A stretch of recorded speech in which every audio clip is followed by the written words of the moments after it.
What actually happens to a guy's body when he crosses that 60-year mark, and then suddenly commits to banging out 20 squats every single morning for 30 days straight? As a dude in my own 60s who frankly started waking up feeling a little too creaky, I had to find out. I wanted to know, is this simple daily routine some kind of scientifically proven fountain of youth? Or could a hidden danger of doing this totally wrong in the early morning actually lead to a complete disaster? Look, let's be totally real for a second. We are all facing a silent thief that's literally stealing our physical independence. It's this terrifying biological reality where our muscles just sort of fade away as we age, jacking up our risk of falls and totally robbing us of our freedom. Pretty scary stuff, right? Well, I absolutely refused to just accept that fate, so I dove deep into the clinical research and basically made myself a human guinea pig for 30 days to try and reclaim my strength. I'm going to share the wild, totally unexpected benefits I experienced, but listen closely because I have to hold back the ultimate solution and a crucial, potentially life-saving morning warning until the end of this explainer so you don't end up hurting yourself. Stick around, you definitely don't want to miss that part.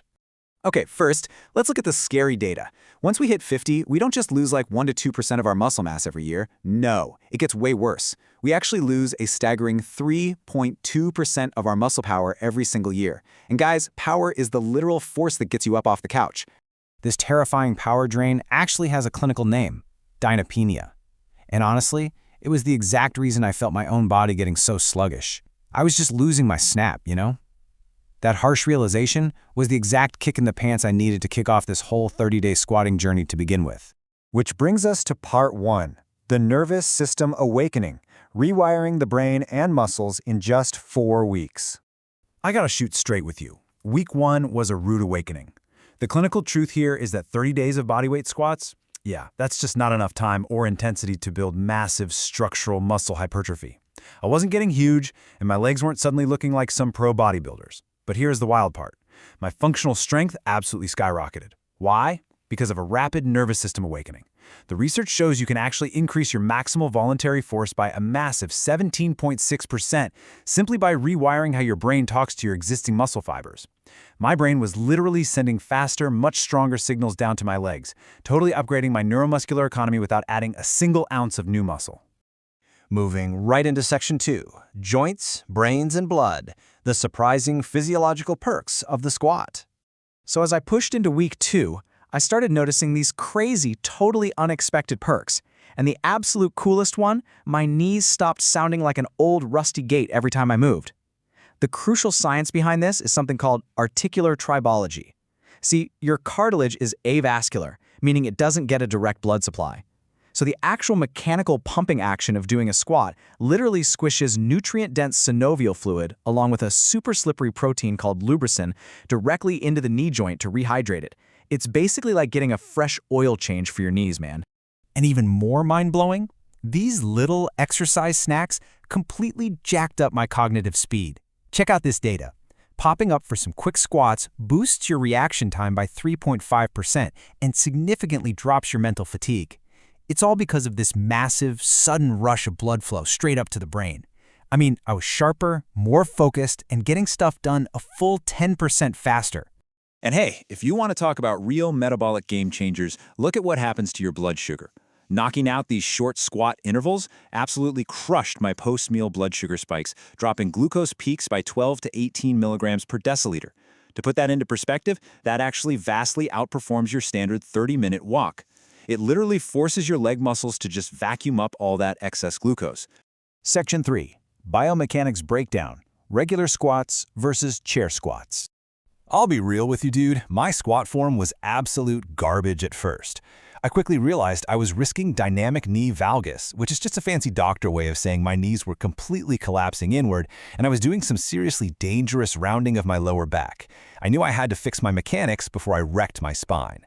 But when you look at the clinical data comparing a regular freestanding squat to a chair squat, the chair squat is undeniably superior for us older guys. It generates 52.9% more hip power, perfectly isolates that posterior chain, and completely bypasses the stiff ankles that usually ruin regular squat form.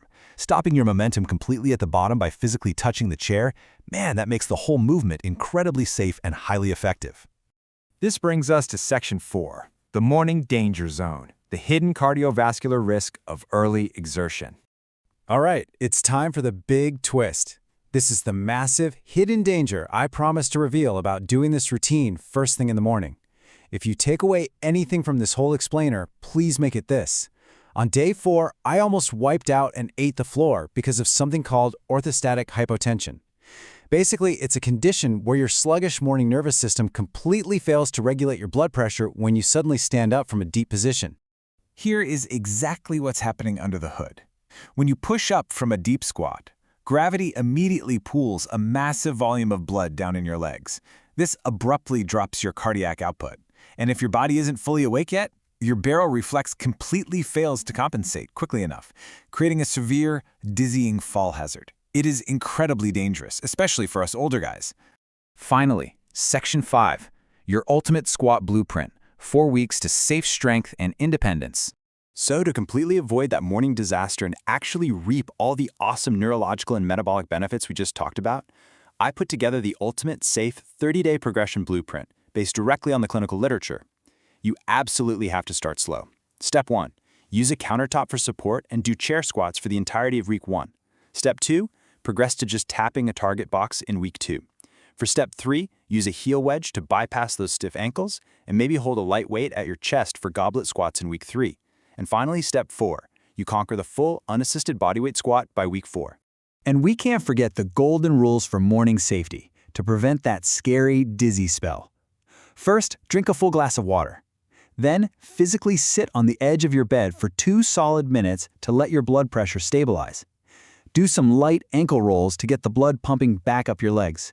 And never, ever jump straight out of the sheets into a hard set of 20 squats. Oh, and always keep your chest lifted and make sure your knees track smoothly right over your toes. So, now that you have the scientific blueprint, the biomechanical hacks, and the crucial safety protocols from my own 30-day journey, the only real question left is this. Are you ready to step up, conquer this 30-day challenge, and totally reclaim your physical independence? What are you waiting for? Get out there and take your power back.